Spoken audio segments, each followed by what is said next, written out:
الله يعينهم. معليش الله يعينهم. قوم عندهم اولاد في المسؤوليه.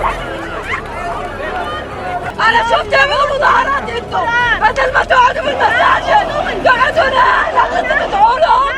ربنا ما طلب منكم المظاهرات.